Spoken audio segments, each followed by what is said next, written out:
일단 지금 장 시장에 대해서 일단은 좀 살펴봐야 될 것 같아요. 네. 지금 많은 분들이 지금 패닉에 빠져서 공포스러워하는 분들도 있고 그냥 경험이 많은 분들은 그냥 덤덤하게 넘어가시는 분도 있는데 하여튼 다들 불안해하는 상황이라고 봐야겠죠.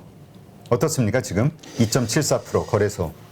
네, 일단 최근에 강했던 뭐 자동차 업종, 그다음에 소위 말해서 그 시가총액 상위를 대변하던 IT 업종 같은 경우가 약세를 나타내고 있거든요. 이러한 시장 자체는 아무래도 뭐 금리 인상의 대변을 통해서 일단은 먼저 실적이 턴이 되었다고 예상했던 업종들 먼저 거래소 기준으로 조정이 나오는 걸 저희가 확인을 할 수 있겠고요. 그 HTS 통해서 종목별 시가총액 상위를 살펴보더라도 대표적으로 시총 10위 이내의 종목들 거래소 기준으로는 조정이 한 2%대 이렇게 나타나는 게 아무래도 외국인 같은 경우는 기계적으로 지금 뭐 펀드의 환매라든지 그런 부분보다 뭐 선물을 통해서 매도를 하면 이게 프로그램 매도로 거래소 기준으로 나타나면서 시총 상위주 기계적인 매도가 나타나는 걸 저희가 확인을 할 수 있겠습니다.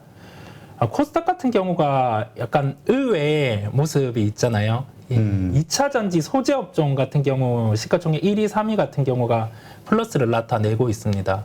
이게 뭐 프로그램 매도상에서 지금 시가총액 상위는 나오고 있는 반면에 직접적인 그 액티브 펀드의 자금 같은 경우가 2차 전지 소재단에서 매수가 들어오는 걸 확인을 할 수 있거든요. 이게 ETF 단의 매수 같은 경우가 지금 섞여서 나타나면서 2차 전지 소재 같은 경우는 반등이 나오고 있습니다. 뭐 시장만 놓고 본다면 지금 지수가 한 차례 레벨 다운이 되어 있거든요.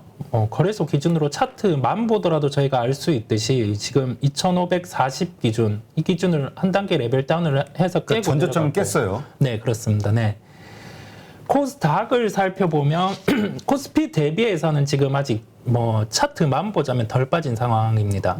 네, 여기에서 저희가 지수단만 놓고 보자면 뭐 전저점에 대한 의미는 또 크게 없는 것으로 보이고요.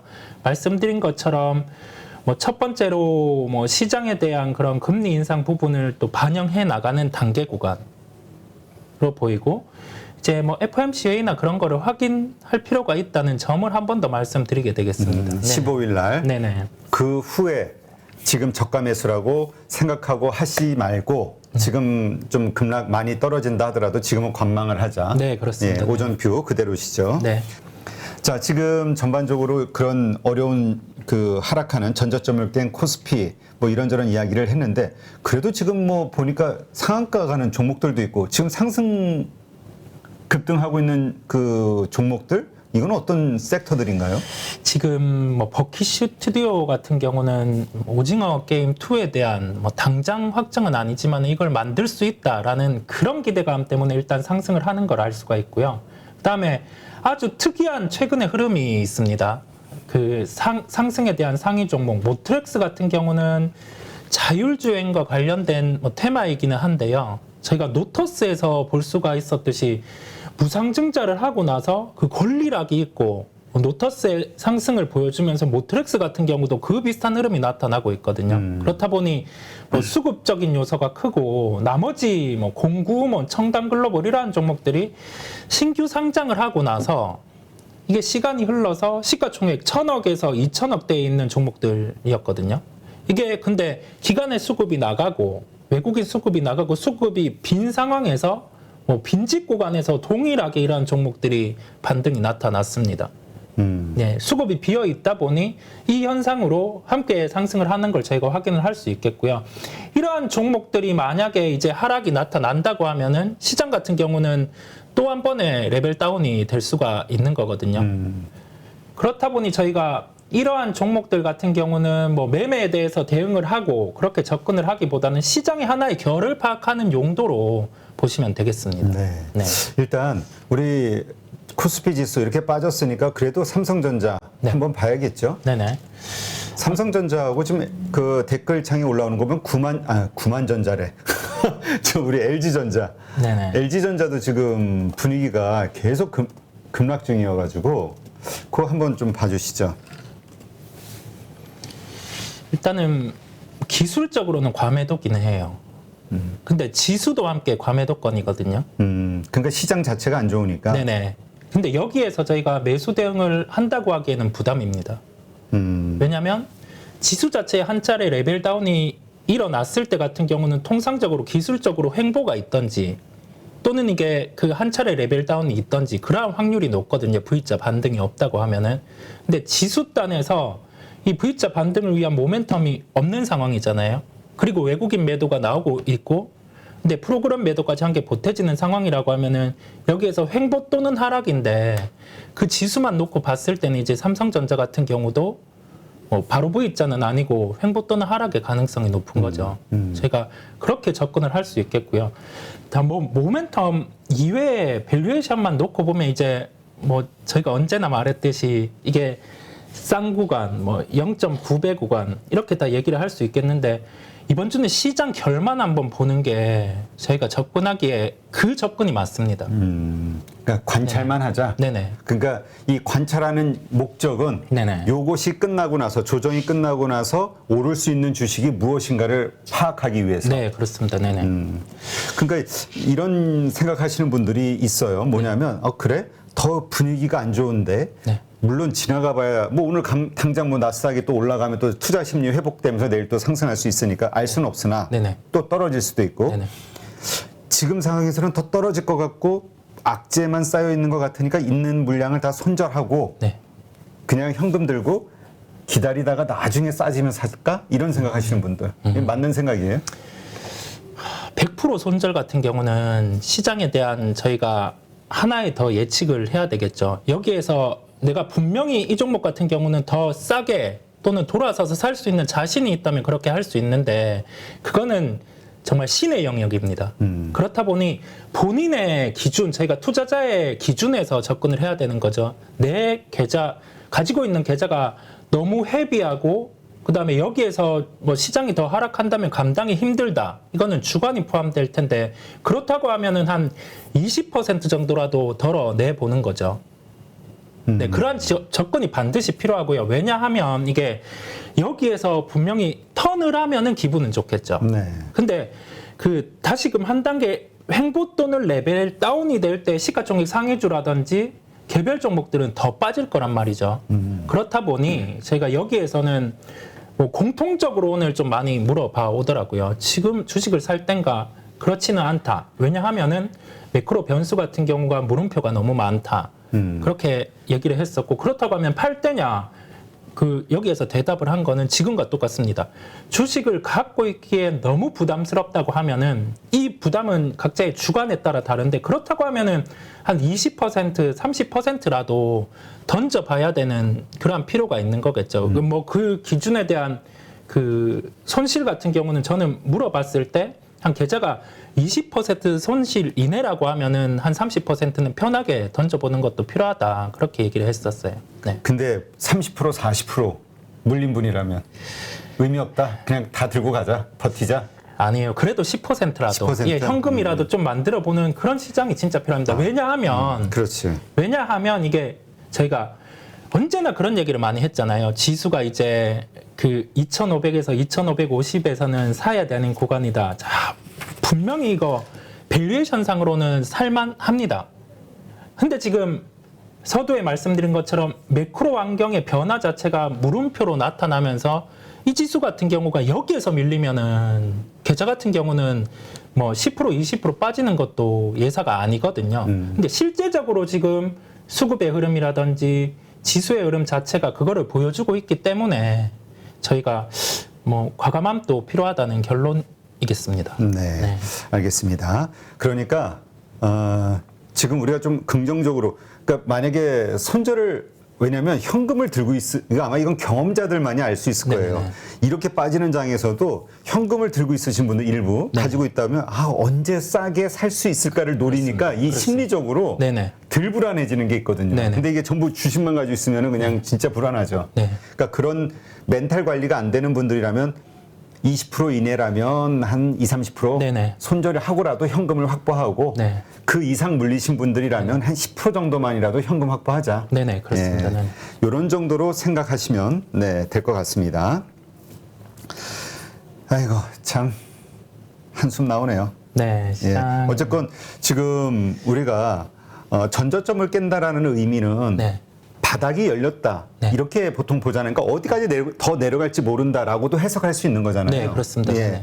그렇다면 이게 참 악재인데 그러나 또 바닥을 찍고 또 올라가는 경우도 있으니까 네. 이걸 우리가 어떻게 그 해석을 해야 되죠? 아, 바닥을 딛고 반등에 대한 트리거를 말씀하시는 그렇죠. 건가요? 네. 만약에 이렇게 계속 내일 상황이 됐든 뭐가 됐든 계속 이렇게 빠질까 아니면은 바닥을 찍고 다시 올라올까? 올라오기 전에는 어떤 일들로 올라올까? 뭐 여러 가지 이슈가 있겠죠. 네. 음. 아무래도 의미는 없지만 네. 그래도 우리가 그냥 지금 사실 뭐 여러 가지로 불안하니까 네. 예, 이런저런 투자의 아이디어로 볼 수 있는 것들을 다 끄집어내 보는 거죠. 네. 키는 유가입니다. 유가. 네, 지금 장은 확실한 게 유가겠고요. 뭐 오늘 그런 얘기가 또 나왔잖아요. 주말에는 뭐 바이든 대통령 같은 경우가 뭐 사우디에 간 게 결정되지 않았다 했는데 지금은 또 사우디에 가서 그렇게 좋지 않던 사이에 대해서 풀 수 있다. 근데 그게 그 심리적으로 했을 때는 유가가 하락은 할 수 있습니다. 근데 이게 그 증산이 확정이 되지 않으면은 유가 관련해서는 지금 톤과 비슷하게 흐를 가능성이 높거든요. 그렇다 보니 일단은 첫 번째 심리를 통해서 유가가 조정이 나왔을 때 시장은 반등 나올 수 있는데 그때는 저희는 주식 비중을 줄이는 게 맞고요. 명확하게 이게 그 증산에 대한 협상이 확정된다고 하면은 그 부분에 대해서 유가는 지금 뭐 레벨이 빠져서 한 110, 100 이런 단계적으로 빠질 거거든요. 그때 같은 경우는 이제 종목들의 반등, 즉 여기에서 기존에 그때가 되면은 기존에 뭐 강했던 종목 2차 전지 소재 이런 게 한 단계 레벨업 되는 게 아니라 빠져 있는 이제 성장주 같은 경우가 반등이 가능한 구조가 되겠죠. 사람들이 되게 지금에도 더 빠질 수 있다는 네이버, 카카오 같은 경우가 그때에는 조금 변화가 있을 수 있는. 예. 지금 뭐 하셨으니까 좀 보면 네이버 카카오도 지금 요즘 계속 흘러내려요. 네네. 한참 또 이제 바닥 찍고 반등하나 이런 기대감을 줬다가 오늘도 한 4%대 좀 빠지고 있는데 네. 카카오 네이버 이것도 아직 바닥 확인이 안 된 걸로 봐야 되나요? 네, 이게 뭐 지금 주가로 봤을 때는 저희가 추세가 무너졌을 때는 또 한 단계 레벨 다운이 되다 보니까 지금 가장 가까운 게 그렇더라고요. 뭐 밸류에이션으로 봤을 때는 종목을 준비하는 단계. 기존에는 이 밸류에이션 하단에서는 시장 참여자들이 이거를 보면서 반등에 대해서 이용을 하고 이 주가에 대해서 저점이 형성됐는데 밸류에이션이 통하지 않는 구간이다 보니까 뭐 네이버, 카카오 같은 경우도 실적만 놓고 보자면 이제 특히 네이버 같은 경우는 밸류에이션 하단 부근까지는 왔거든요. 근데 여기에서 주가 같은 경우가 먼저 얘기를 하는데 레벨을 한 차례 깨버리는 거단 말이죠. 그렇다 보니 아직 바닥 자체는 확인이 안 됐고 주가만 봐야겠죠. 네, 돌아서는 거를 확인을 하는 너무 일차원적인데 이게 참. 그러니까 우리가 지난번 언제입니까? 네. 카카오 같은 경우 5월 18일이라든가 이럴 때 보면 5월 18일이란다. 그 6월 달 좋은 모습 그래서 6월 3일에는 그래도 뭐죠? 85,700원까지 갔었단 말이에요. 네네. 그러니까 이게 바닥 찍고 상승하는 거야라고 생각하고 들어가 분들이 많은데 네. 이게 속임수였단 말이죠. 네. 그러니까 만약에 우리 이번에도 마찬가지로 이 코스피 지수 지금 빠지고 있는데 이게 만약 반등한다 하더라도 이게 네. 바닥 찍고 반등하는 건지 추세적으로 네. 아니면 그 데드캣 바운스라고 그러나요? 이 어떻게 파악을 해야 될까? 속임수에 넘어가지 않아야 된다는 생각하시는 분들도 있으니까. 네. 상승 속임수. 통상적으로 그 한 가지 바닥을 확인하는 방법 자체는 뭐 이격도 접근이 있겠고 이거는 과대낙폭적으로 접근하다 보니까 뭐 60일 이격이 85 언더 여기에서는 과대낙폭으로 그 바닥을 잡는다. 근데 이거는 개별적으로 깨진 종목들 같은 경우가 시장이 턴할 때 아니면은 그 소위 말해서 신용에 대한 그런 종목들이 매도가 나올 때 해당이 되다 보니까 카카오 같은 경우도 충분히 그러한 접근이 가능하겠고요. 그다음에 주봉 기준상으로 봤을 때 이게 통상 지금 한 번에 반등이 있을 때 같은 경우 뭐 이러한 부분 자체는 기존에 5주간 그 평균의 거래량을 돌파를 못했거든요. 주봉상으로 바닥 같은 경우는 5주간의 평균 거래량을 상회하는 그러한 그 거래량이 주간의 마지막으로 다음 주에 넘어갈 때 나타나거든요. 그렇다 보니 저희가 그 접근할 수 있는 방법 자체는 과대 낙폭에서 턴을 잡는 방법은 말씀드린 것처럼 61 이격이 85 언더 이 구간에서 잡을 수가 있겠고, 그 다음에 그 바닥에서 저희가 뭐 반등에 대한 가능성이 높아지는, 바닥에서 반등의 가능성이 높아지는 구간은 5주간의 평균 거래량 같은 경우를 돌파하는 흐름이 주간의 마지막에 나타날 때 이러한 부분이 기술적으로 테크닉으로 접근 가능한 부분이겠습니다. 네. 그러니까 바닥을 찍고 올라갈 때 우리가 사실 지난번 나스닥 상승할 때 이게 차트는 좋은데 불안한 게 거래량이 안 실리네? 네, 이 얘기를 그렇습니다. 계속 했었거든. 네네. 그렇죠? 네. 그러니까 결국 이번에도 만약에 상승 반등한다 하더라도 거래량이 실렸는지 안 실렸는지를 좀 봐야 된다. 네, 그렇습니다. 예. 네. 이걸로 일시적 반등이냐 아니면 이제 좀 바닥 찍고 추세적으로 올라갈 거냐 파악을 할 수 있다. 네, 그렇습니다. 예, 이렇게 이해를 하면 되겠죠. 네. 그다음에 오늘 또 시장에서 특징적으로 볼 수 있는 게 있을까요? 지금 아까도 얘기해 주셨지만 2차 전지 쪽은 괜찮은 모습이죠? 네, 지금 뭐 보합권에서 플러스가 나타나고 있는 상황이고요. 뭐 에코프로 BM LNF 정도가 대표적으로 강세를 나타내고 있습니다. 시총 상위다 보니까 이와 같은 영향이 있겠고, 말씀드린 것처럼 뭐 프로그램 매매와 연계한 뭐 ETF 단 수급 자체가 코스닥 시장에 영향을 미치면서 뭐 2차 전지 ETF의 영향이 좀 이와 같은 영향을 미치는 것으로 보이고요. 나머지 종목들 같은 경우가 시총 상위는 다들 좋지 않네요. 특히 IT 같은 경우, 뭐 원익 IPS라든지 이러한 부분 자체는 저희가 시장에서 또 뭐 P3가 밀린다, 뭐 그러한 얘기도 있다 보니 이게 계속 돼온 얘기지만은 주가에 이제 좀 민감도에 영향을 미치는 구간이다 보니까 이와 같은 조정이 나타나는 것으로 보입니다. 네. 오늘 참 우리 게임주들이 섹터적으로 다 좀 괜찮다. NC 소프트하고 네. 그다음에 크래프톤이라든가 네. 지금 어떻습니까 상황이? 아무래도 NC 소프트 같은 경우, 그 다음에 크래프톤 같은 경우는 이게 뚜렷하게 저희가 뭐 밸류로 접근하는 측면보다는 최근에 주가가 많이 하락을 했었고, 크래프톤 같은 경우는 또 리포트가 한번 좀 강한 톤으로 나오기는 했는데 그 강한 톤 자체가 그 미래에 나올 수 있는 게임 부분에 대해서 좀 베스트 케이스로 얘기를 해놨거든요.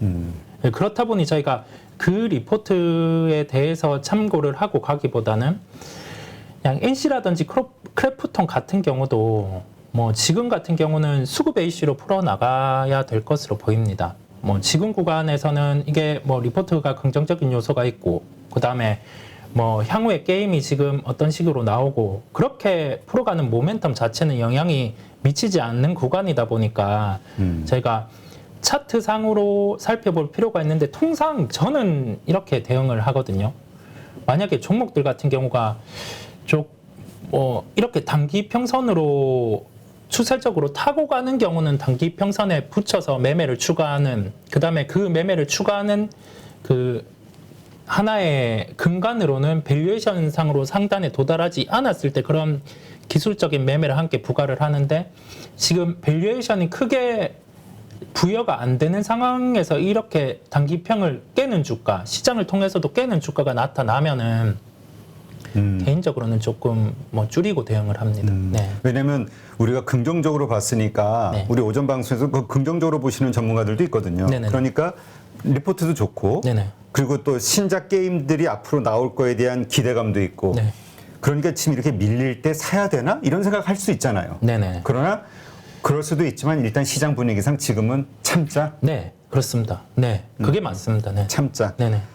네, 참자. 근데 이 참자라는 게 정말 뭐 우리 2,400 걱정하시는 분도 있고 그런데 이렇게 떨어질 거기 때문이 아니라 네, 변동성이니까 참자. 네, 변동성에다가 그 다음에 말씀드린 것처럼 매크로의 불확실성 같은 경우가 그 또 다른 불확실성이 있을 때는 확인하고 가는 게 좋거든요. 그렇죠. 네, FOMC 회의도 있고 그 다음에 그 미국의 선물 옵션 만기도 있고 이거를 확인하고 종목들 같은 경우도 접근이 가능합니다. 그 다음에 이 개별 종목들 같은 경우 지금 좋다고 하더라도 그 이슈라든지 뭐 추가적인 모멘텀을 반영해 나가는 주가 단계가 아니기 때문에 제가 그 확인에 대해서 한 번 더 강조를 드리는 점을 꼭 기억을 해주시기 바랍니다. 네, 네. 알겠습니다.